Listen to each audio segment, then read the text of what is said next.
तो वो मिमियता हुआ डिब्बे से बाहर निकल आया। बाहर आते ही वह अपनी माँ से चिपट गया और पूछने लगा, माँ माँ, वो भेड़िया कहाँ गया? वो मेरे सारे भाई बहनों को खा गया। बूढ़ी बकरी ने छोटे बच्चे को अपने गले से लगा लिया। उसकी आंखों से आंसू बह रहे थे। वो बहुत दुखी थी। अब घर में बैठने को उसका मन नहीं हो रहा था। वो एक शाल ओढ़कर और छोटे बच्चे को साथ लेकर घर से बाहर निकल गई और इधर उधर घूमने लगी। घूमते घूमते वे दोनों उस जगह जा पहुँचे जहाँ भेड़िया झाड़ी के नीचे लेटा आराम कर रहा था।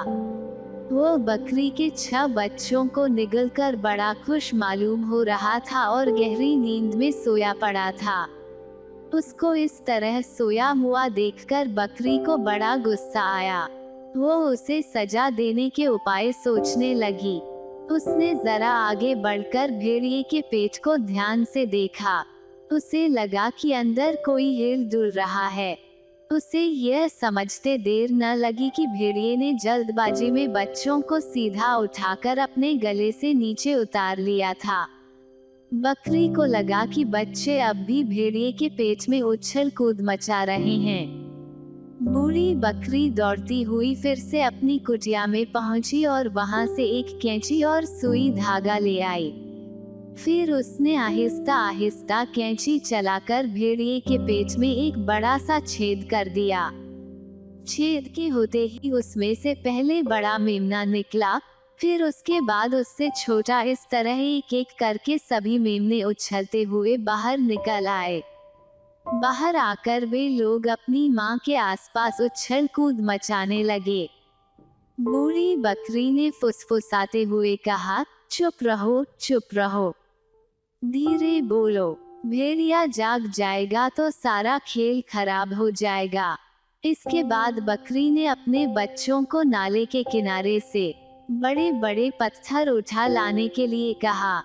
बच्चे दौड़ते हुए गए और पत्थर उठा लाए। इन पत्थरों को बकरी ने बड़ी सफाई से भेड़िए के पेट में रखा और फिर धीरे धीरे धागे से सीते हुए छेद बंद कर दिया। भेड़िया इतनी गहरी नींद में सोया हुआ था कि उसे इस बात का पता ही नहीं चला। इसके बाद बकरी अपने बच्चों के साथ दौड़ लगाती हुई सीधी अपनी कुटिया में भाग आई। कुछ देर बाद भेड़िए की नींद खुली। वो जम्भाई लेता हुआ उठ खड़ा हुआ। उसे अपना पेट कुछ भारी भारी सा लगा। उसने अपने पेट पर हाथ फेरते हुए सोचा, आज मैंने कुछ ज्यादा खाना खा लिया है। 6 मेमने काफी होते हैं। जब वो मस्ती से चलता आगे बढ़ा तो उसके पेट में पत्थर खड़खड़ाने लगे। उसने सोचा, पेट में कोई गड़बड़ हो गई है।